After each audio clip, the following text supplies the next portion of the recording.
recording.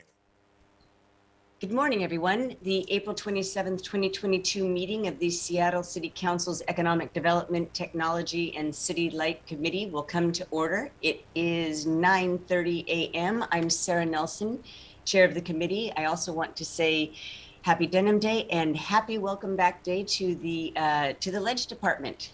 It's particularly fitting because yesterday I read a quote from Dr. Fauci, who says, "We are certainly right now in this country out of the pandemic phase." So I welcome my colleagues back to City Hall and ready to meet new people. All right, there are two council bills on the agenda for discussion today, which would approve the surveillance impact reports on surveillance technologies already in use by SPD. Will the clerk please call the roll? Council President Waters? Here. Councilmember Pursuant? Councilmember Strauss? Present. Councilmember Herbold? Chair Nelson? Present. 3 present. Okay, I move to adopt the agenda. Is there a second? Councilmember Nelson, did you want to amend the agenda? Yep, I'm about to. I'm sorry, you know your protocols. Mine. I have a little script from Amelia. Second. Okay. Second. It's been moved and seconded to adopt the agenda. At the request of SPD, I have one amendment. If there is no objection, the agenda will be amended to remove item 2, Council Bill 120308. Hearing no objection, item 2 is removed from the agenda. And if there is no objection, the amended agenda will be adopted. Ooh. Hearing no objection, the amended agenda is adopted. All right. We will now go into the public comment period for items on the agenda. And so first of all, I want to thank everyone for their patience and cooperation as we operate this remote public comment system. Looking forward to maybe when committee meetings come back in person. Anyway, I will moderate the public comment period in the following manner. The public comment period for this meeting is up to 20 minutes, and each speaker will have up to 2 minutes to speak. Speakers are called upon in the order in which they registered online to provide public comment. Each speaker must call in from the phone number provided when registered and use the ID and passcode that was emailed upon confirmation. Please note this is different from the general meeting listen line ID listed on the agenda. If you did not receive an email confirmation, please check your spam or junk mail folders. Again, I will call on each speaker by name and in the order in which they registered on the council's website. If you have not yet registered to speak but would like to, you can sign up before the end of public comment by going to the council's website at seattle.gov/council. The public comment link is listed at the top of today's agenda. Once I call the speaker's name, staff will unmute the appropriate microphone and an automatic prompt of "you have been unmuted" will be the speaker's cue that it's their turn to speak.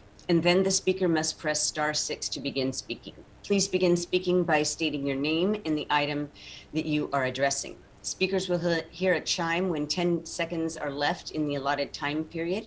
Once you hear the chime, we ask that you please begin to wrap up your public comment. If speakers do not end their comment at the allotted time, the speaker's microphone will be muted to allow us to call on the next speaker. Once you've completed your public comment, we ask that you please disconnect from the line, and if you plan to continue following the meeting, please do so via the Seattle channel or the listening options listed on the agenda. All right, we have 2 speakers signed up to speak. The public comment period is now open, and we will begin with the first speaker on the list. Please remember to press *6 after you hear the prompt, "You've been unmuted." So I will call on Cynthia Spees is first, and followed by Jennifer Lee. Go ahead, Cynthia. Hi, I'm Cynthia Spees, a District 6 resident. The city has not engaged in an honest dialogue with the public on these surveillance technologies. Most of the public's questions on Group 4A technologies are unanswered. This is partly due to Seattle IT not allowing enough time to ask questions. There's only enough time for me to ask 3 out of 25 questions regarding iBase and 2 out of 15 questions for Montego, and I wasn't able to ask any of my 9 questions about the audio recording devices. The other half of the problem was SPD either not answering questions by saying, "We have to get back to you on that," but then never doing so, or providing incorrect information.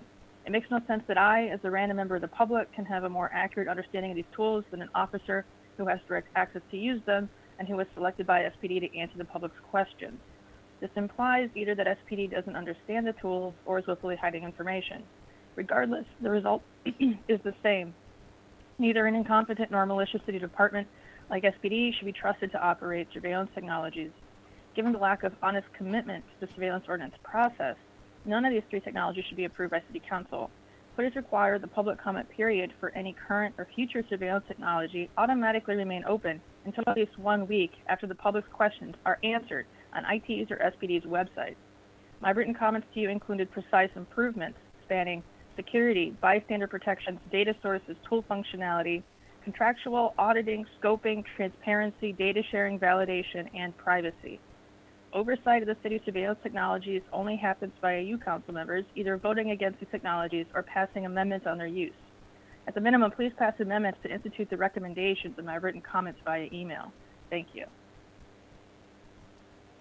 Thank you very much. Our next speaker is Jennifer Lee. Go ahead. You have to Hello, press. my name. Can you hear me? Yes, I'm sorry. Go ahead. Hello, my name is Jennifer Lee of the ACLU of Washington and a member of the Community Surveillance Working Group, commenting on agenda items CB 12307, 308, and 309 regarding SPD's use of audio recording systems, Maltego, and IBM i2 iBase.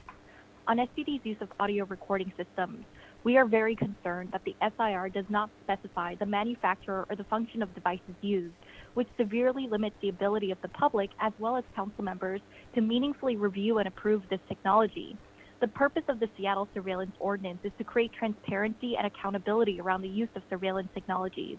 And without public disclosure of the manufacturers, vendors, model names, and numbers of the audio recording devices, it is impossible for there to be meaningful public review and a council approval of this technology. On SPD's use of Maltego, we are very concerned about the potential for this tool to be used for predictive policing purposes and dragnet social media analysis, which are rife with racial bias and inaccuracies. We urge for a clear prohibition of the use of Maltego for these purposes. Additionally, there are inadequate policies to assess for errors in data analysis. The working group's recommendation for independent validation of data is not addressed by an internal SPD officer reviewing data on a case-by-case basis. On SPD's use of IBM i2 iBase, we are concerned that the city's contract with IBM has not been publicly disclosed as is required by the surveillance ordinance. i2 iBase's automated relationship analyses are likely to generate data errors that compound existing biases. While SPD has confirmed that false connections do occur, they have not shared how often they occur. There are no limits on the kinds of data that may be inputted into i2 iBase, no limitations on employee access to records, no limits on usage of potentially erroneous i2 iBase data, and no prohibition on the use of this technology for predictive policing. We have many other concerns with these technologies, and without answers to outstanding questions raised by the working group and members of the public, we urge council members to pause on approving these technologies. Thank you. Thank you very much. That was the last speaker on our list. Thank you for taking the time to share your comments with us. Seeing no other people signed up for public comment, the public comment period is now closed. We will now proceed to our items of business. And since we'll be taking up two pieces of related legislation, we'll read them both into the record at this point. Will the clerk please read item 1 and 3 into the record? Items number 1 and 3, Council Bills 120307 and 120309, relating to surveillance technology implementation, authorizing approval of uses and accepting the 2021 Surveillance Impact Report and 2021 Executive Overview for the Seattle Police Department's use of audio recording systems and IBM i2 base. Briefing and discussion. Thank you very much. All right, so per the 2017 Surveillance Ordinance, I'm just going to give a brief description of what we're doing today. The 2017 Surveillance Ordinance, city departments are required to obtain advance council approval for the adoption of surveillance technology and to request retroactive approval if those technologies have already been used. And that is the case here. So Council Bills 120307 and 120309 would approve the Seattle Police Department's continued use of those technologies and accept the surveillance impact reports, hereafter referred to as SIRs, and an executive overview of each technology. So today is the first discussion of these council bills, and the second and possible vote will be in our next committee meeting on May 11th. So we've got a lot of ground to cover, and so I would like the presenters to introduce themselves, and then I'll explain how the discussion will go so we can be most efficient. So let's have introductions, starting with IT, then SPD, and then internal staff. Thank you. Thank you, Councilmember Nelson. My name is Jim Loader. I'm the Interim Chief Technology Officer and Department Director for Seattle IT. And I am Sarah Carrier. I'm the Privacy Program Manager in Seattle IT. Okay. Moving on to SPD. Good morning. My name is Brian Maxey. I'm the Chief Operating Officer.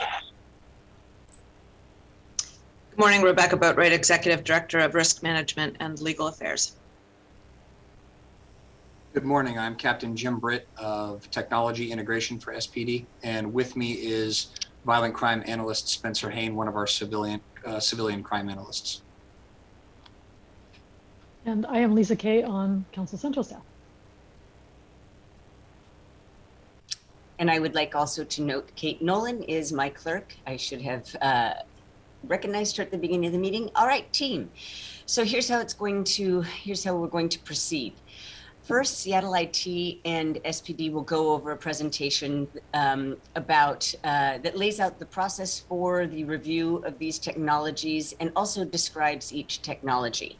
I ask that you hold your questions until the end of the presentation, and we'll try to group the questions according to the technology that they pertain to. And just in case you're joining now, we have removed item 2 from the agenda, which refers to a technology called Maltego, and so we will just be talking about recording devices and iBase. So, and then after that presentation, Central Staff Lisa Kay will walk us through her presentation, which identifies policy considerations for each technology. And then Lisa, do you prefer that people hold their questions until the end of your presentation for both technologies we'll be discussing, or would you like them to ask right after you talk about each? I think it would be helpful to hold the questions. Okay, thank you.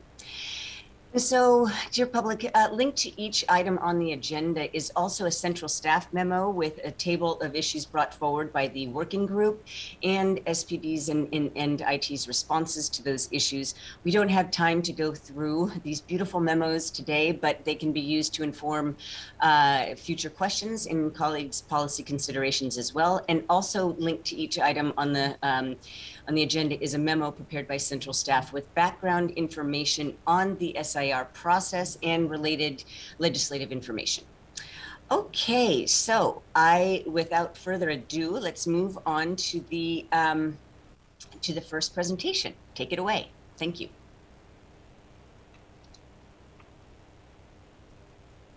Okay, thank you. Thank you, Sarah. This is Jim Loader speaking, and I am here to introduce some information about the surveillance ordinance and the process we follow, specifically or in general, but also specifically related to the technologies under review. I will be handing this off to our partners in SPD to discuss the details of the specific technologies under review today.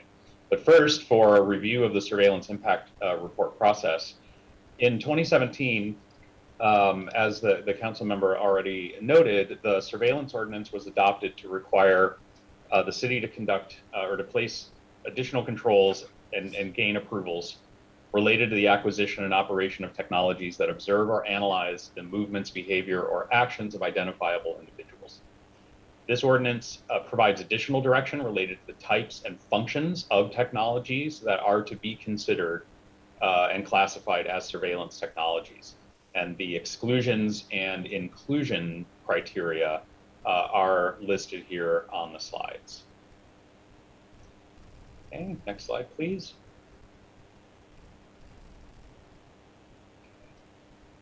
The surveillance ordinance requires the city to produce surveillance impact reports, or SIRs, that address the 7 areas outlined on the screen here, and follow a process that includes analysis, public engagement, public comment, and further review by a working group of technology and civil liberties representatives.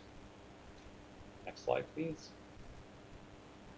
The process to develop a SIR and steward the surveillance impact report from creation to council review is about an 8 to 9 month process that includes multiple stages that include public comment, working group review, an opportunity for the chief technology officer to respond, and finally executive overview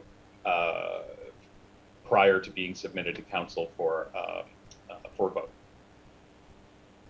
And yeah, as I mentioned, that takes about 8 to 9 months. The surveillance ordinance required the city to review existing technologies that met the definition of surveillance, and we are in the we're still in the process of doing that. So we evaluated the existing technologies in use by the city, determined which ones met the criteria, and have for the last few years been introducing them to council through this process. We are now up to group 4, which is broken into 2 subgroups, and today we are talking about technologies that we've classified or grouped into group A. Council has already received the fire department's emergency scene cameras, hazmat camera SIRs. There is a memo pending about a technology called a cyclica that is being decommissioned by SDOT. And we are here today to talk about 3 audio recording systems. I'm sorry, 2 audio recording systems and IBM iBase. It's my understanding Maltego has been deferred. And the final technology on the list, something called Calio, is still in development, and SPD can address the status of that if they have an update. And then I think I'm passing over to Sarah at this point to talk about the public engagement process. Yep, thanks, Jim. So the 4A public engagement process ran from end of May through July of 2021. During that time, the drafted surveillance impact reports are posted publicly on our seattle.gov website for the public to take a look at, as well as 1-page high-level overviews of each of the technologies that are translated into the 7 Tier 1 languages. During that time, we also held 2 public comment meetings, which, as you can see from the table, had approximately 13 attendees in total between the 2 meetings. Each of those meetings is recorded and also made available after the event and posted online, as well as the slide deck materials for folks to look who were not able to attend the events. We also received 2 letters from the Community Technology Advisory Board, as well as the ACLU. And all of this information, along with the SIR, is then bundled up and provided to the Surveillance Advisory Working Group, where they start their review and analysis in the process. Now, I will hand it over to Captain Britt in SPD to walk you through the technologies. Good morning, everyone. Captain Jim Britt with Seattle PD. The first technology we're going to be talking about is the audio recording systems. Excuse me, I'm sorry to interrupt. Yes, ma'am. I would like to recognize that Councilmember Herbold has joined the meeting and did so several minutes ago, and I did not see the notice. Thank you. Please continue. Thank you, ma'am. I also want to take a moment to mention that Mears Von Ashen Cook is also on the call. They work with SPD as a civilian, and they work with writing the surveillance impact reports on behalf of SPD by gathering information from the subject matter experts and working with IT to get the answers to the questions that are within those questions. So they're on the call as well. They didn't get a chance to introduce themselves earlier. The next slide, if we could, please. The mission of the Seattle Police Department is to prevent crime, enforce the law, and support quality public safety by delivering respectful, professional, and dependable police services. The surveillance ordinance helps us doing so by making sure that we are fulfilling our obligation to the public by meeting these needs and making sure that we're doing it in a public and transparent way with accountability and responsibility throughout the process. The first technology we'll talk about, if we can go to the next slide, is our audio recording systems. These are the devices that you've seen on television, oftentimes referred to as wires, and they are audio recording devices that are hidden either on a person or in a location or on an object within an environment meant to clandestinely record conversations that at least one member of the conversation is unaware of. They have to be turned on by a person. They're not automatic or remotely activated. They're not left in a location for an extended period of time. They are specific to an investigative effort, and they are governed very heavily by the courts and the warrant processes, which we'll talk about in just a moment. The audio recording systems contribute to our abilities by allowing us to record conversations related to serious or violent crimes and gain information and evidence and investigative steps that would otherwise not be available to us. We don't use these on low-level, run-of-the-mill, low-level crimes. We use these on very serious and violent crimes because it's very important that we locate the persons responsible for those crimes. They allow us to pursue the resolution of criminal investigations by recording those conversations and provide key evidence when it comes time to present to trial with the prosecutor's office. Next slide, please. They're managed within one unit. I know there was some concern raised about all the officers having access to these, and that's not quite accurate. The Technical and Electronic Support Unit, the TSU, maintains control of all of these devices, and they are sent out or deployed to a detective upon request and upon completion of the warrant that they have to file with the courts. The data is collected upon completion of the mission. They're collected by the TSU, and then they pull the audio recordings from that, and then they're stored following our evidence guidelines related to digital evidence storage. Unrelated recordings that are irrelevant to the investigation are deleted, so we don't hang on to information that isn't relevant to our investigations and that aren't covered by the scope of the warrant. The protections there: audio recording devices are utilized only after the legal standards of consent and or court-issued warrants have been met as required by the Privacy Act. I know the word consent caused some concern and some confusion. The concept here is that when a person is wearing an audio recording device or allowing an audio recording device to be placed within their vehicle, within their business, within their home, within areas that they control, they have to give us consent to do so, to have them wear that, whether it's a cooperating witness or a undercover officer or whoever might be doing so. However, still, in order to record the piece of the conversation from the person who is unaware they're being recorded, we still have to get a warrant from a judge. And that warrant, as it says in the next point, the judge gets to constrict or constrain what the nature of that recording is, how long the warrant is valid for, what areas the warrant is allowed to record, how long the recording can be allowed to go, and all the different stipulations that the courts can place upon us restricting our use of those recording devices. The use of the devices is documented by the TSU.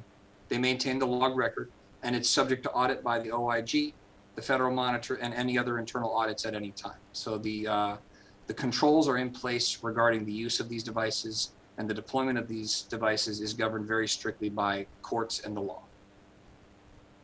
We can move on to the next technology, the next slide.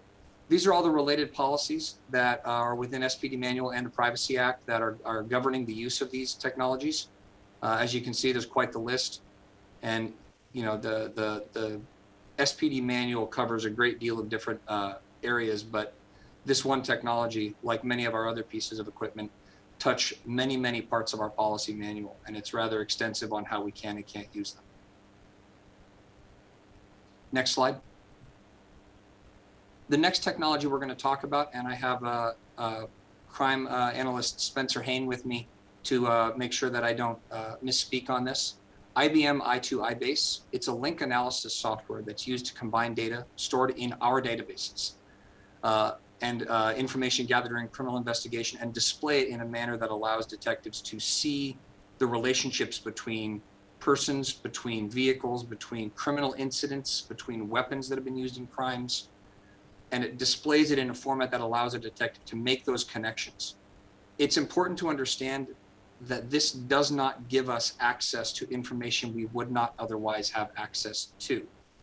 IBM's i2 iBase does not reach out and grab information that we don't otherwise have. It simply goes through information we already have and makes the connections that detectives would otherwise take a great deal of time to do. So this is an efficiency process more than just more than anything else. We use it because to assist with criminal investigations and to try and connect the dots in cases that may be related, which allows us a higher solvability factor when it relates to certain offenses. Later on, I have an example, if requested, I can display an example of what a result of an IBM i2 iBase display would look like. We've scrubbed the identifiable information out of it, and Spencer was kind enough to bring it up with us so we can show that if requested. Visualizing the information provides a much better understanding of the complicated relationships between these cases. Go ahead to the next slide, please.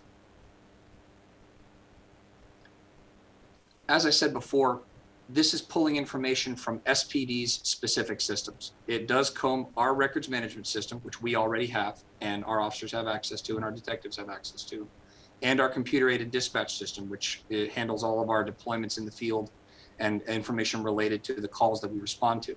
Those are databases that are already within SPD's realm of control. IBM i2 iBase reaches into those and makes connections for that. Again, not reaching into databases we don't already have access to. The next point where it mentions we can manually add additional information, this is where it relates to other agencies that have provided information related to their cases, or one of the examples Spencer mentioned was NIBIN hits, which is where we get ballistic information off of bullets that were fired at different crime scenes. When we get results of those and it mentions that they're connected to other crimes, we can manually input that information into i2 iBase, and it contributes to the pin board that shows us the relationships between where maybe this weapon was used in more than one offense. Only authorized users can access the technology. It's limited to password login credentials. Everybody using it is CJIS certified and has approved access to the information that is being pinned to this pin board. And there's a audit log that shows the usage logs that shows when a person is logged on and what pieces of data are added to it. It's important to note that IBM i2 iBase does not create any data. It simply displays it. Spencer, is there anything else that needs to be added to that? No, just one clarification. I would say the iBase does not reach out even into our systems. We are choosing exactly which data is put into the system every night. So there's at 3 a.m. there's just the daily update of a portion of our RMS and CAD data is being pushed into the iBase database. It doesn't reach out and grab anything. And like you said, it does not generate any linkages that we don't already have in our RMS system. Thank you. Go ahead and go to the next slide, please. Once again, here are all the different policies and laws that relate to our use of i2 iBase. It's a subscription service. I know there was some concern about the lack of a contract or lack of being able to see a contract. We'll continue to look for any, I'll get any paperwork that we have related to our subscription with them. But as I understand it, because it's a subscription, we don't actually have a direct contract with IBM. Go ahead to the next slide, please.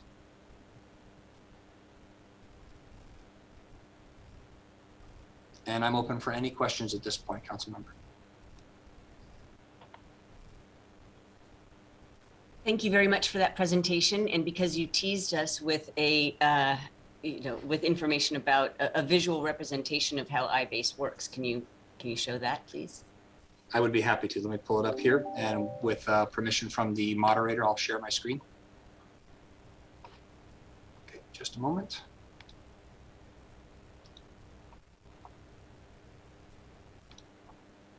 So hopefully everybody is seeing the display that's before you right now.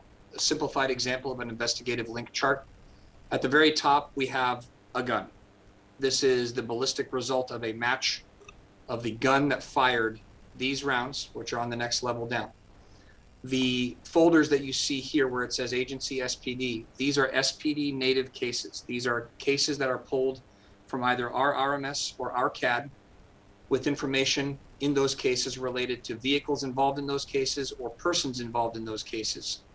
You see additional cases here that were pulled in by ballistic matches. You can see King County Sheriff's Office, Renton PD, Kent PD. These were matches that were returned to the case detective as it relates to, you ran this gun with this ballistic. It matched a report in this agency's ballistics, and then we go and we get that information and we attach it, and we're able to pull in additional information, which helps us lead to an identified suspect at the bottom. This is an excellent example of how iBase allows us to display the information that is already in our reach and very quickly reach to the point where we can have an identified suspect that we can further investigate. I think that's an important point. This is not going to make us go, okay, that's our guy, let's go get him. This simply leads the detective to say, okay, that's where I need to guide my investigation to see what is going on with that information and that person. And we can reach out to the agencies involved here and we can validate information related to their cases. And all of that validation would still have to be done by a detective. This simply allows the detective to speed up the process of evaluating the information at hand and try and get persons involved in gun crimes off the street. And I would just note that this is something that we are and were able to do before we had iBase. It was just much more time consuming and much more error prone because we would have to physically type in all this information, and that leads to people making mistakes. Thanks, Spencer. Okay, I have a couple questions that were prompted by the presentation, but does anyone have a question about this particular slide or how iBase works? I have one simple question, Madam Chair. Yes, go ahead. Thank you. I wish this was a little bit bigger. I apologize for moving my face way in here on my laptop. So I'm looking at all of the agencies that you're distributing the information to, like you have in King County, like you use this as an example, you have Kent and you have Renton. So is this just an example, or are you sending it out to, is this just within King County? I can clarify that. So that we're not sending this would not be sent to these agencies. This is for our case detective, for his knowledge, his or her knowledge, to know. It's basically a tipper system to say, hey, look, this gun that was used in your homicide was also used in a Renton PD case, and they have an identified suspect. You should reach out to the Renton PD detective that's assigned to that case and coordinate with them. Okay, so you're not obviously, I know this is for demonstrative purposes. So you're not limited then. This is just an example of this one gun and how you got to the suspect, correct? That's correct. Okay, but so this is a real case. We simply scrubbed the PII off of it. Right, This it's is a real gun case. that was used in 17 shootings. Right, I see. I got it. I follow all that. So you're sharing with me then that doesn't necessarily limit itself to King County, or it's how the detective would work this case, correct? Correct. So if NIBIN, when we run the ballistics, if NIBIN returned a hit out of another agency, we would be able to manually add the information that says agency Omaha, Nebraska, or agency New York, New York has additional information, and we'd be able to add that information into this display as well. Okay. Those agencies, anything that's not an SPD case, was manually added to this board. Okay, great, because I know that we have a lot of issues with overlap with tribal jurisdictions and police departments and everything, so I was just wanting to see how that worked. So yes, ma'am. I have a much better understanding now. Thank you. You're welcome. Thank you. Councilmember Herbold. Thank you so much. I do have a question about one of the previous slides. Is this an appropriate time to ask it? Yes. I go ahead and ask what previous slide. I also have a question about the presentation as well. If you would like to go first, that's fine. Sure. Could you please go back to slide 5 of the presentation? This is the general SIR creation timeline. One sec, I can get it right back up.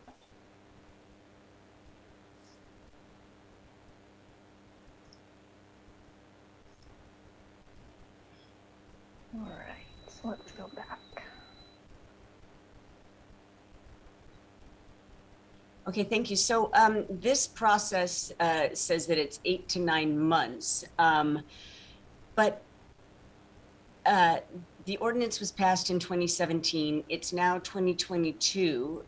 So what was, and this technology was in use before 2017, otherwise it wouldn't be retroactive. So what was happening, to get to this part of the process, what was going on in the beginning? Because this seems like a long time to go through a review of a technology. And what happens if another vendor or new technology comes on board, that would allow for the same, that performs the same function? So my point is simply, this is a long time. And can you just explain a little bit about what happens if there are other options that are available in the intervening time frame? Sure, I'll probably ask Sarah to assist as needed, but I think in general I can address the timeline question, which is when the ordinance was passed and we evaluated and determined the number of technologies that met the existing criteria. We worked with council at that time to propose a sequenced path forward to do the retroactive analysis. So, 8 to 9 months is really an average if everything goes well, and we don't have to go back and make a lot of changes or do additional research on the technology. So this technology was slated for the time period that we're in now, and that explains why it's taken really closer to 5 years and not or 4 years and not 8 to 9 months. When we started working on these particular technologies, the time period is closer to the timeline that's listed here, but there was I think an analysis and a conclusion drawn that we had to sequence the technologies due to the resources that were assigned to do the work, and that's why we're looking at Group 4 today, and we didn't look at that back in 2017. And forgive me, your second question was what happens if a new technology comes in place? Sarah, can you speak a little bit to how we're evaluating new requests? And I guess a cyclocom might be partly an example here, which represents a technology that the department actually decided to decommission during the process. Yeah, so the privacy team, the privacy program, reviews technology acquisitions and makes an initial determination as to whether or not this technology, meets the definition of surveillance or whether it doesn't. Every quarter, we provide that analysis to you all by way of quarterly report. And you all, obviously reserve the right to make a different determination out of that report. So that's how we evaluate new technologies as they come in. And yeah, to Jim's point, because of the length of this process, there have been times where technology changes rapidly, right? And so there have been times where departments have chosen to move on to a different technology or a different way to accomplish the same business goal, in the process. So. Councilmember, if I could add on to that. Yes, go ahead, please. So if there is a new technology or a better way to do this, basically the depending on whether it's a new version or an improved version or an expanded version of, say, the audio recording devices, they would need to update their SIR, and the revised SIR would, because this would constitute a material change to the use of this technology, it would come back to council. If it's a completely new technology, new vendor, different vendor that just has a better way of doing it, that's also going to require another SIR. Thank you very much. Is there anything that Captain Britt or Mr. Maxey would like to add before we go on? No? Okay, so basically setting up processes, and it takes a long time, and so that accounts partly for the length of time to get here. So moving on, Councilmember Herbold. Thank you. It's a related question, and maybe you've answered it, but if you have, I need to hear it again. We have the technologies that are in use that we're doing a retroactive approval of, and then we have new technologies or added capacities of existing technologies. How do we prioritize which things that we're acting on? Are we trying to just deal with all the retroactive technologies first before we get to the new technologies or the added capacities of already approved technologies, or are we considering this process for the new technologies as we go as well? Who would like to take that? Sarah, can you address the issue of new technologies that have come up in the interim, as well as instances where we've determined that there's been a material change to a technology, and how often that's happened and come up? Yeah, so the things are kind of happening in parallel, right? So we've been focusing primarily on getting through the retroactive list through the process for technologies that, you know, we've already determined were surveillance, right? Owned and operated pre-2017. So that has been the primary focus, but we are still doing reviews, right, in parallel of new technologies. If we are aware of any material changes, we will, you know, go through that process of that Lisa mentioned about updating the SIR for master list technologies that have already been approved through council. So they're kind of happening in parallel, though the focus thus far has primarily been on getting through the retroactive stack. Thank you so much. Really appreciate it. Yeah. Well, that begs the question for Captain Britt. Have you bought any new technologies, surveillance technologies, since in this, since 2017 or since this process was begun? No, ma'am. There have been points where we have updated existing privacy impact reports and evaluated, for example, a technology that used 3G wireless had to be upgraded to use 5G wireless. And so working with the folks at Seattle IT's privacy office and Ginger Armbruster and her team, we evaluated those updates and made sure that their capabilities were covered in the existing SIRs. But since the surveillance ordinance passed, we have not added any substantive changes or additions to our technological capabilities. Yeah, and Councilmember Nelson, I'll point out that in the CTO ordinance, it is Seattle IT's responsibility to conduct all technology acquisitions. And partly it's because of processes like these, our security review process. We also review technologies to make sure they're not redundant, that they're not going to cause undue support burden for the city. There's a number of checks and balances that we have in place. And so all the technology purchases do get a surveillance review, either to determine if they are likely to be a surveillance technology or not.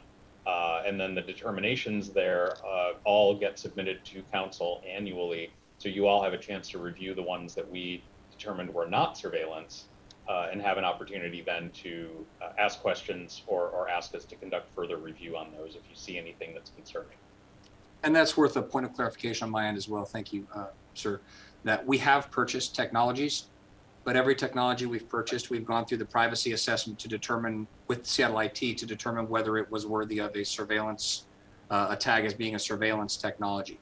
since the passage of the surveillance ordinance, we have not purchased any new surveillance technologies. Correct. And with SPD and with other departments, we also engage in a process with them to determine if there are alternate ways to go about solving the problem they're trying to solve or getting the data that they're getting that don't require them to buy products or conduct surveillance operation or surveillance-like operations. And again, I say and other departments, it's not just SPD. The surveillance ordinance applies to all city departments, and we do that review for all city departments. And have had, many instances where we've talked the department out of acquiring something because we've determined that, you can actually do what you want to do without being, creepy about it. And we're talking about technologies that, for example, City Light or I don't know, parks would want, like even as basic as laptops or iPads or things like that. I mean, that is why there's so much material to go through. Am I correct at that? Yeah, there are a couple of examples. Exactly. There are certain classes of technology like standard computers and phones that we've done, a general assessment of, and so we don't do a review for every instance of a purchase of that technology. But yeah, I mean, everything. If somebody wants to buy a non-standard printer, I mean, we ask the same basic questions of that we ask of anything. Are you collecting public data? I mean, there's 4 or 5 basic questions that we ask to determine if we're going to do a further review. We ask those of all non-standard purchases. For anything we've decided as a standard, which is just something you can just buy, we've done the review on the technologies that constitute that standard as part of the standard development process. So we're not reviewing every single laptop or phone purchase, but if you want to buy something new that we haven't reviewed yet, no matter what it is, whether it's just a data set that's been accumulated from somewhere else, or my go-to example is a, picture-taking robot that roams around downtown. We're going to put that through a surveillance review. There have been instances where the departments have realized, well, yes, we agree, this constitutes surveillance technology, and the problem we're trying to solve or the results we're trying to achieve don't really merit the level of risk that this introduces to our public, and so we're not going to go forward with that purchase. Understood. Thank you.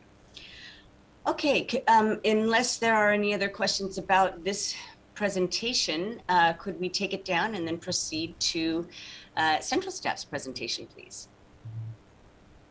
And if there are questions, please voice say it. All right, thank you.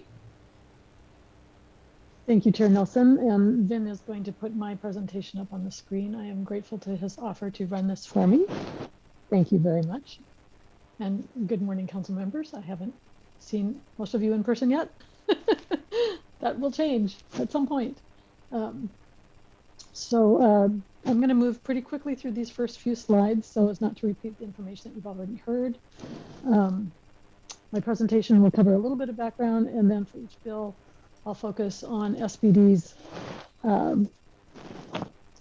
identification and mitigation of potential civil liberties and privacy impacts and policy considerations for each bill.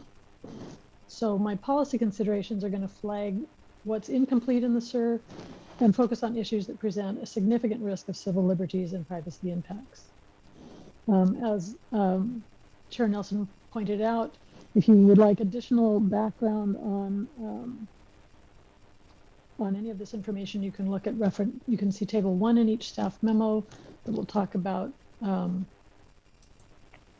the working group's privacy and civil liberties impact assessments, and note whether each recommendation is already governed by federal, state, or city law, whether it addresses a potential use that's not currently in practice at SPD, such as predictive policing, or if it's already largely addressed in the SIR. So council member, yes. I didn't mean to interrupt, but can you, your voice is a little bit fuzzy or a little bit low, soft, so you can proceed, but I just... Let me see if I can channel Sophia a little bit better. That is better, thank you. Go ahead. I'm sorry, okay, losing my headphone here.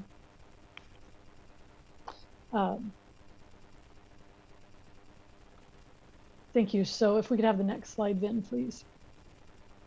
So this is the first of 2 hearings. The second hearing will be on May 11th with a possible vote.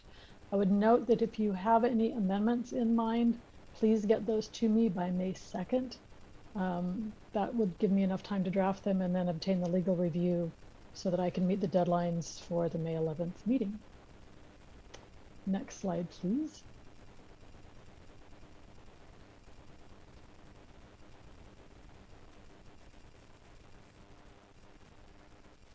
So in addition to being subject to the city's surveillance ordinances, the department's operations are also governed by Section 1412 of the Municipal Code, which defines the police department's criminal intelligence powers and functions, including how the department can collect, record, retain, and share information. So if you want information, more background on either the surveillance ordinances or the intelligence ordinances, I would point you to the background memo that Chair Nelson pointed out is attached to your agenda materials. Next slide, please. I'm going to skip over this one. This is an abbreviated version of the chart that CTO Loader showed you. So moving to the proposed bills then, this is Council Bill 12307. It would retroactively approve the continuing use of the audio recording systems and accept the SIR and executive overview for each of them. You've pretty much heard the description of this, so I think I'm going to go ahead and skip over this. Let's go to the next slide then. So as CTO Loader noted, each SIR has to include an adapted version of a racial equity toolkit and identify mitigation of potential racial impacts or disproportionate impacts on individuals or vulnerable communities. This SIR identified several potential risks to civil liberties and or privacy from these devices, including the risk that private information about suspects and victims may be acquired, and the risk that data sharing, storage, and retention could contribute to structural racism. The police department mitigates these impacts through its evidence procedures and anti-bias policies and warrant requirements. Next slide, please. So for audio recording systems, you'll see 3 policy considerations in my staff report. The first one speaks to equity assessment metrics. For those of you who've been through this with some of the previous committee that looked at the SIRs, each of the SIRs asked the department to identify metrics that the CTO can use in their annual equity assessments of each technology. These are ways to measure disproportionate impacts and racial impacts. So none of the previous SIRs that the council's received have included any of these metrics. I think there was an assumption of a process that didn't happen. So what previous committees have done have requested by amendment that the various departments provide a report on the proposed metrics by a specific date. The next item I've noted as a policy consideration is the mitigation of civil liberty impacts. So as I said, the SIR states that the SPD's existing policies provide sufficient mitigation. But I find that it's not really possible to fully evaluate whether the systems are being used inequitably without some historical data. So you'll see in the staff memo, one option for the council would be to ask that the SPD report on how the audio recording systems have been deployed, perhaps by incident type and location, and identify any potentially disproportionate impacts. This recommendation is consistent with some of the recommendations from the working group. The next one also is consistent with the working group recommendation, which is authentication of the recordings. So the SIR is silent on this matter. I've basically found that inaccurate identification of speakers could lead to mistakes in criminal investigations. And I also found that accidental or intentional tampering with a rendering, of course, would render it inadmissible in court. So it is very important to have some way to verify that the recordings are taping the people you say they're taping, that there aren't any missing gaps, that they would be viable evidence in a court hearing. So council has an option to ask that the police department develop policies and procedures to more formally verify the authenticity of its covert audio recordings. So I'll move on then to the iBase link analysis software, please. I'm just going to skip through a few. Oh, you are so good at this.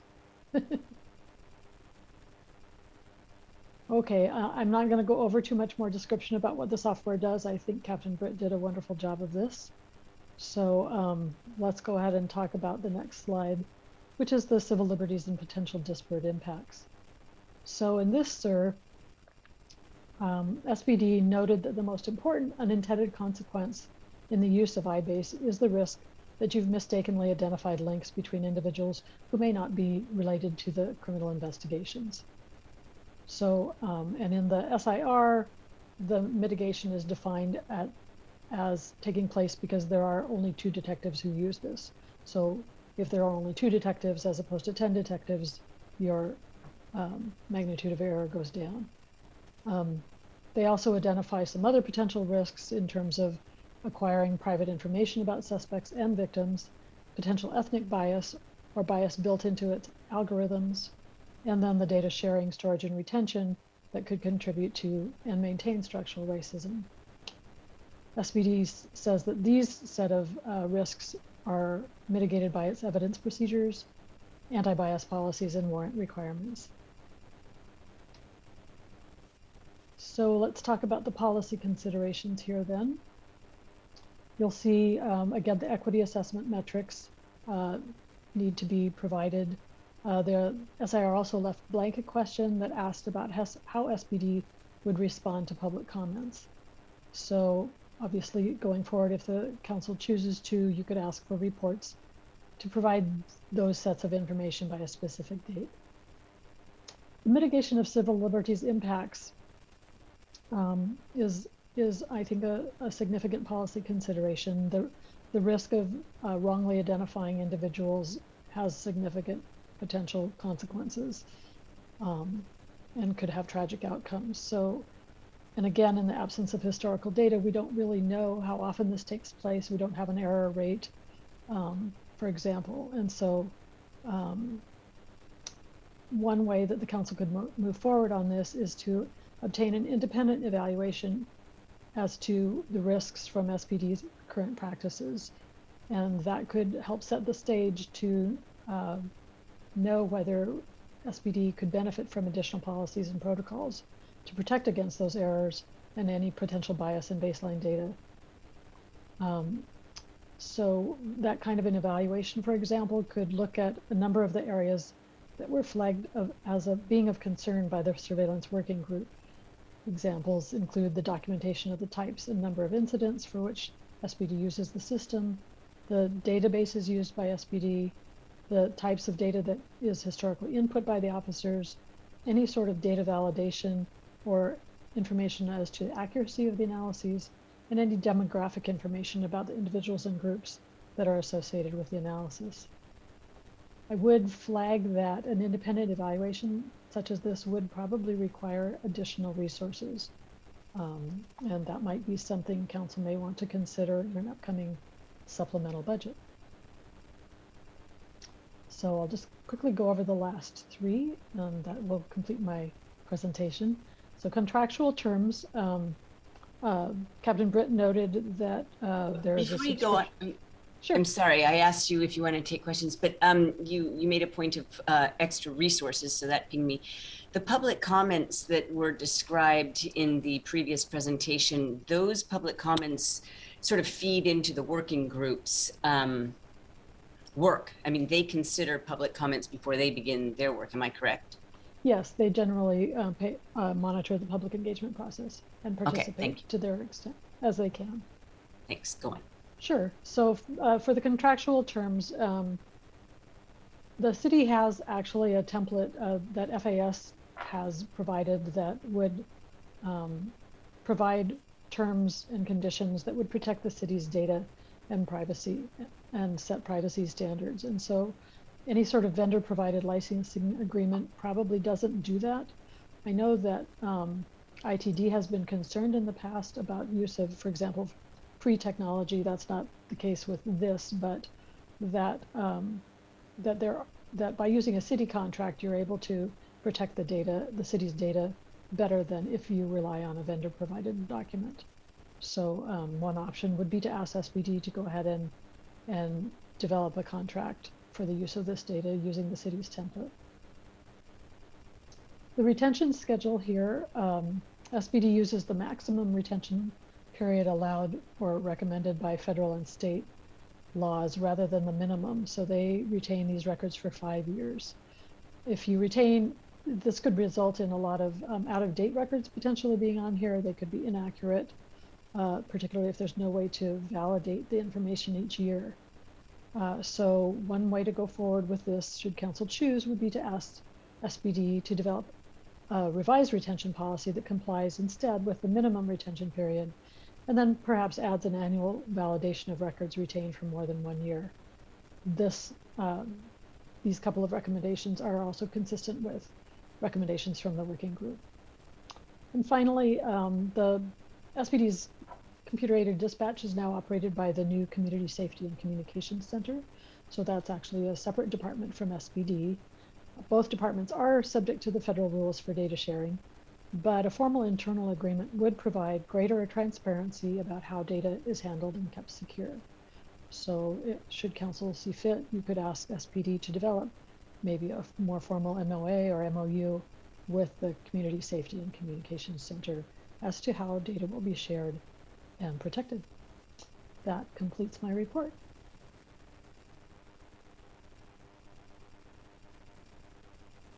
Thank you very much, Lisa. I will now open the conversation to questions from my colleagues. Councilmember Herbold, and can we remove the presentation, please? Actually, no, don't remove it because there might be questions. Never mind. Exactly. Thank you so much. So on slide 5, I know one of the recommendations from the working group was that SPD disclose the names of manufacturers, vendors, model names, and model numbers of the audio recording systems. And the response from SPD is that they want to avoid the risk of countermeasures as it relates to the audio recording system. Can you explain a little bit about what that means? But I'm going to direct, I'm assuming you're asking the police department for that explanation. Yes, please. Thank you. Captain Britt here. If we're required to disclose information about these devices, exactly what they are, make, model, people are able to gather information about them and would be able to develop ways to defeat or prevent us from using these items effectively. Thank you. A couple other questions, if I may. Yes. Appreciate it. As it relates specifically to the recommendation that there be a specific prohibition on the use of biometric technology on or with audio recordings. Appreciate that SPD has explained that they do not use biometric technology in conjunction with the recording systems, but wouldn't it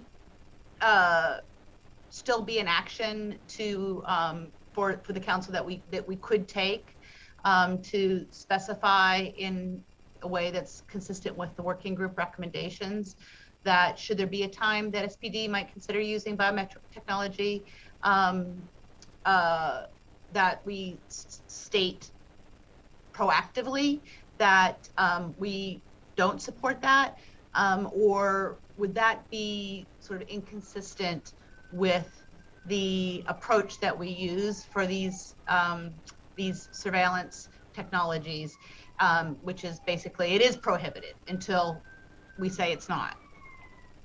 Councilmember, I think you're right. I think that would be a little bit of belt and suspenders, but sometimes that's an important policy decision to make, that the council could make.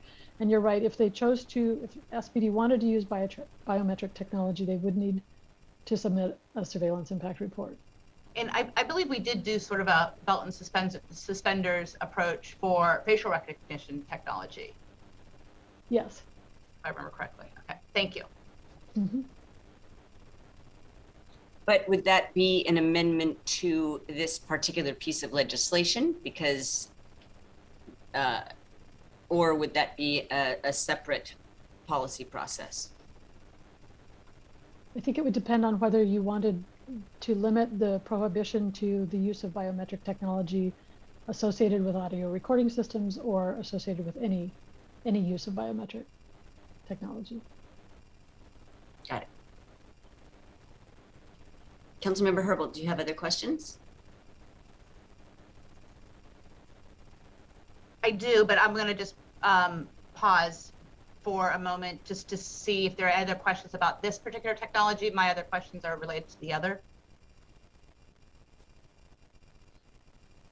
Could you go back to the mitigating of civil liberties? And this applies to both of the council bills, because that is mentioned in there. Are these, when we talk about civil liberties, these are all technologies that have already been, these investigations, you're using these because there has been a warrant? I mean, can you, is that, that's a broad term, mitigating of civil liberties. So what does the warrant process provide for any kind of mitigation of violations of civil liberties, and the privacy ordinance that also governs the use of some of these technologies? That is for SPD, I think. Yes. Certainly. The warrant process, the detective, when sitting before the judge, has to show why they believe this person has relevant information, why we should be allowed to record the way we're recording. And then the judge gets to determine whether we're allowed to create a recording without the person's knowledge, where and when we're allowed to do that. They can either say, you know, within 30 days, you have to serve this warrant within 30 days. They could say you can't do it in privately controlled areas, you have to do it in public. They could say you have to do it when the person's alone, you have to do it when there's a certain number of people around or less than a certain number of people around. So the judges have a great amount of leeway in how they control our process, but we have zero leeway. We go to the judge with this request, and the judge decides what the limits are on our ability to create this recording. Thank you. Councilmember Herbold, are you ready for another question, or any of my other colleagues, please? Sure. Happy to jump in here on the next technology. Just wondering, as it relates to slide 11, I think maybe Lisa covered it. The iBase combines data from other sources at SPD, and it looks like the iBase retains the compilation of the data, the compilation of the data in comparison to the sources it's pulled from for the maximum of 5 years. And I'm wondering, is there a minimum? Lisa, you suggested that there may be an interest in asking for a retention schedule that is different than the maximum. And I believe we've done that for some of the other technologies as well. So there are state retention, there's a state retention schedule, and the length of time, the maximum retention for those, the minimum retention for those varies depending on the nature of the case. But I'll also turn that over to SPD if you wanted to add to that statement. So for example, murder cases, the records have to be held much longer than shoplifting cases. I mean, it really depends on the nature of the record. And at risk of speaking outside of my lane, I would defer to SPD's legal department to make sure that we had the factual information correct on a case-by-case status. But Ms. Kay is correct. The retention is set by the nature of the crime and state law. Thank you. Rebecca, do you want to add on anything here? Captain Britt is correct. It's on a case-by-case basis and is established by the state records retention guidelines. Well, we don't have anybody in the prosecutor's office here, but I mean, it seems to me, not knowing how long it takes a case to go through, what if there is an allegation that we got the wrong guy, for example. I mean, and so is the idea that you want the records available for possible appeals? That's the nature of why it's a case by case. We are required, for example, in a homicide case, we're required now by law to retain all evidence related to that case, including all investigative files related to that case, until all appeals processes are concluded. One of the reasons our vehicle processing room oftentimes gets inundated with vehicles that have to be held for a lengthy period of time. But related to this, any information related to this would need to be held associated with the investigative file through the length of the required retention. And you're correct, Councilmember, because of the need for appeals. And just to clarify, the data in iBase, it would be not the actual data that's going into the investigation. Any link charts created would then be provided to the detective, and it's his or her responsibility to then hold on to that throughout the lifetime of the case. Any manually added information would still, in iBase, would still be deleted after 5 years, and it would only live on the link chart that he has. Thank you.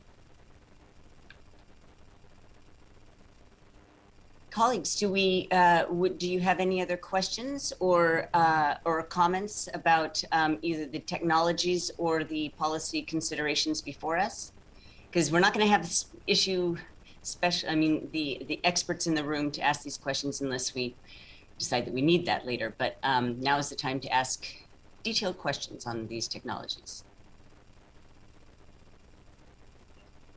Okay, Brian Maxey, please. Hey, good morning. I just wanted to clarify a couple things that I heard, because I just make sure the committee has the full understanding.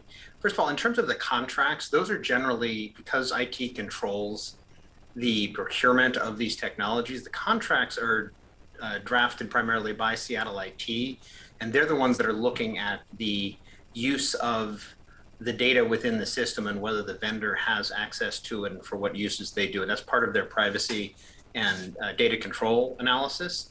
So that's not something that is controlled by SPD as I understand it. Secondly, on the slide that's on the screen right now with the data sharing with the CSCC, the Community Safety and Communications Center, SPD retains operational control over the computer-aided dispatch system. That is an SPD system. It is used by the CSCC, but we're the ones that have the data management responsibilities and control over that system. So we do not have, the data sharing goes from us to them, not the other direction. Could I ask you, Brian, is there a written agreement as to that operational control that SPD retains? It has never changed during the decoupling. Right now, SPD is still maintaining the operational, all the administrative systems for CSCC. And so I don't think there is a specific, there would be an agreement to transfer the control to CSCC rather than an agreement to leave it at SPD. So to my knowledge, that document does not exist. Thank you.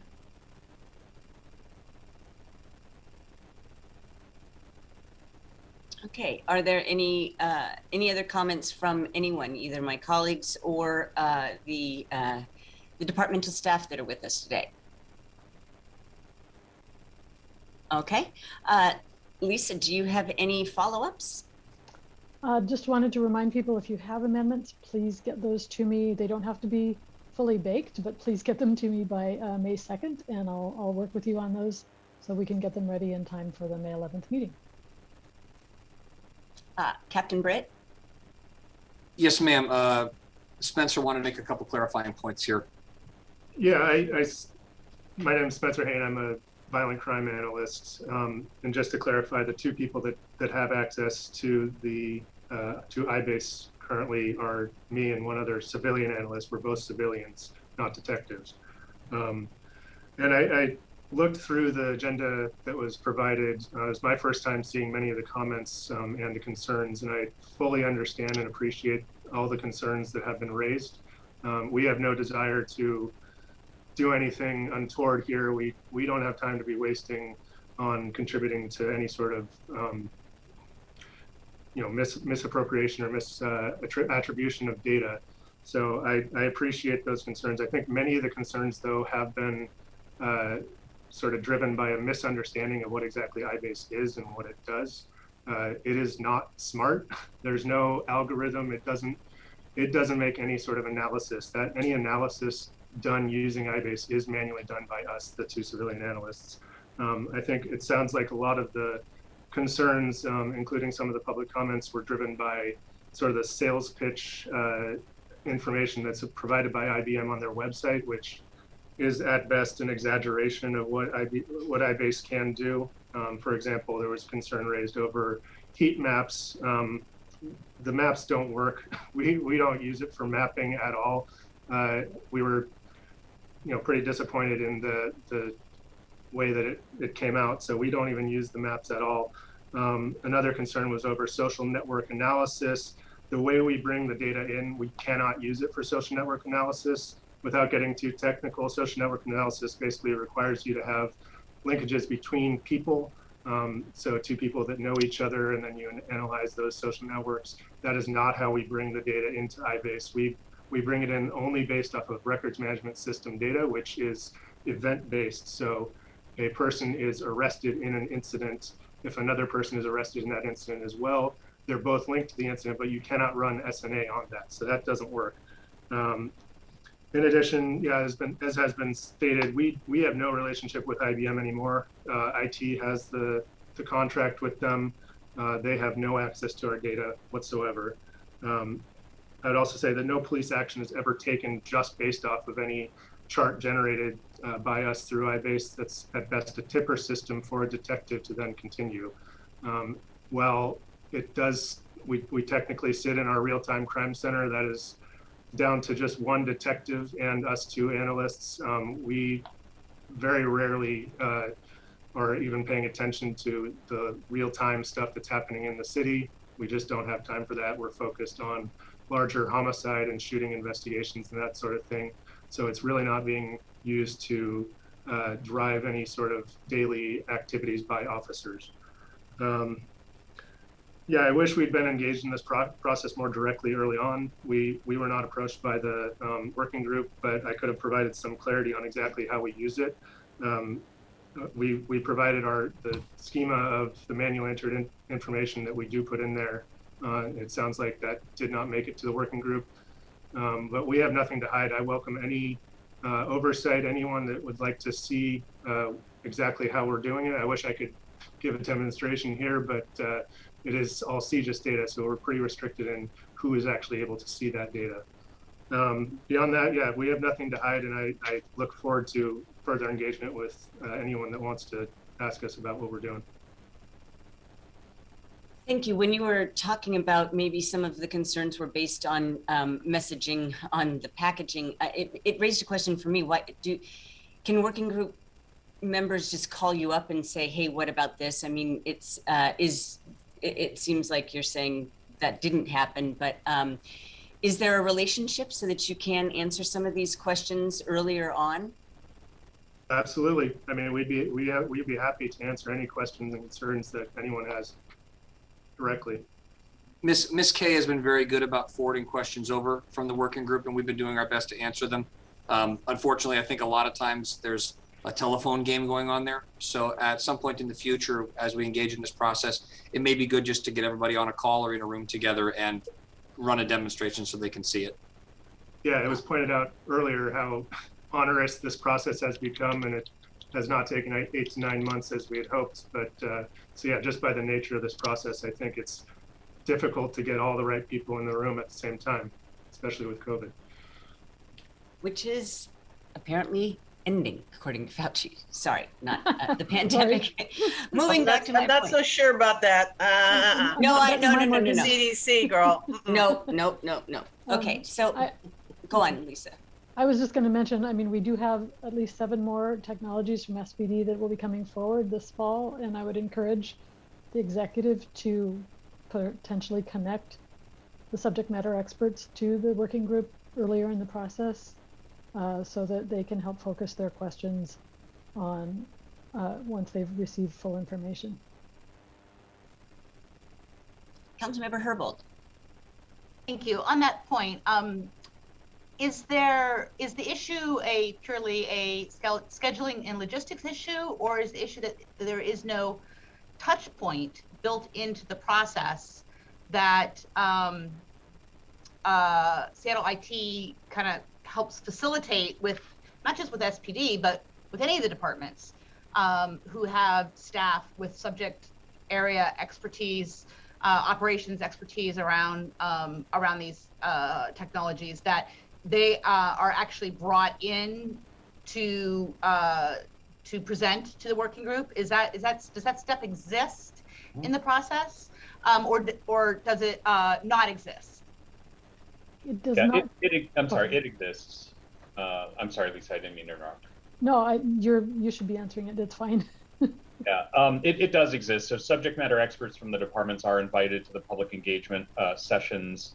And Sarah, do you happen to remember for this technology in particular, regarding the working group, what were there opportunities for the subject matter experts to meet directly with the working group? I guess on this tranche of technologies, but also in general. Yeah, so typically when we open a public engagement window, public comment period, we do inform the working group that we're opening the window, encourage them to not only show up to the meetings, right, which they're informed about with the joining links in our virtual world, but also to try to help encourage and drive participation from their connections and folks that they know in their community as well. So there's no direct presentation outside to the working group from the subject matter experts, but they are encouraged, invited, and informed that there will be a presentation and an engagement with the departments with the technologies under review through that public comment window.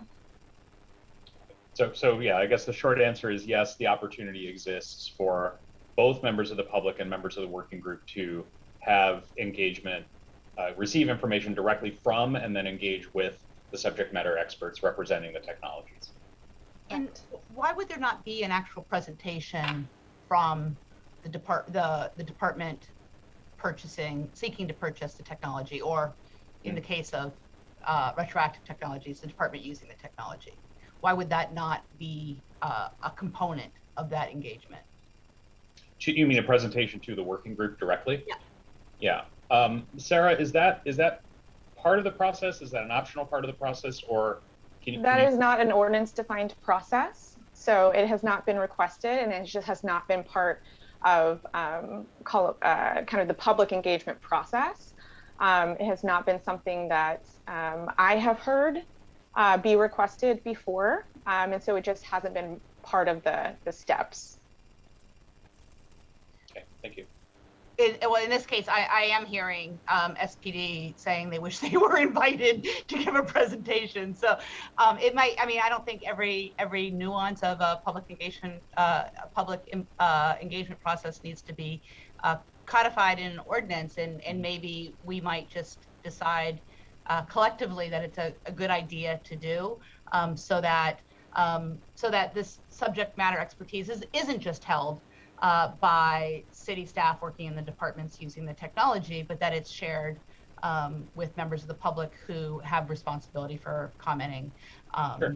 on these technologies. Yep, you're right. So I've now heard that interest from you, council member, as well as from SPD. And I think as we structure and evolve the working group process through this journey, we can take those into consideration and just get more information out for consumption by the public and the representatives.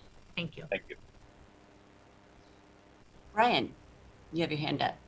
Yeah, I won't belabor this at all. Absolutely, we will welcome that opportunity to do so. I suspect we were invited, but we probably did not have the internal mechanisms to really understand what we were being invited to and how best to engage.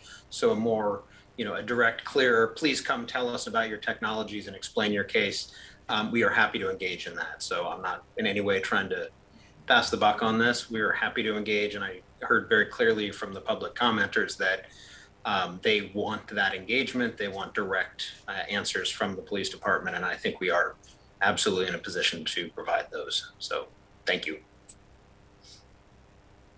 Yeah, and I like the idea of just getting on a call, because it's not just you explaining the technology, it is people being able to ask questions, so that, and that could maybe streamline the process going forward. And we're going to end at 11 by 11, but I did have one question. In a public safety committee meeting, I think it was, I can't remember, it was 2 times ago, we heard presentations on task forces in conjunction with that. Is this the sort of technology that is used in those task forces that that we're mostly looking at guns on the street? Is that the sort of work that we're deploying these technologies for? Do you know if those FBI and DEA task forces employed these kinds of technologies? This type of like within SPD, I can't speak for what the agencies themselves use, but within SPD, this would be used by our gun violence reduction unit, by our homicide unit. And yes, it could be an analysis could be requested of Spencer and his counterpart by a detective working with a gun violence task force. If they have information that they can bring in that can be manually added to an I2 iBase an analysis chart, they would bring it in. That is how it could be used, but not exclusively in any way, no. Okay. All right. Well, thank you very, very much for your presentations. And we will take this up again at the May 11th committee meeting. And if there are no other questions or comments, I will adjourn this meeting. Looking around. Okay, this meeting is adjourned. Thank you all. Bye-bye. Thank you. Thank you. Recording stopped.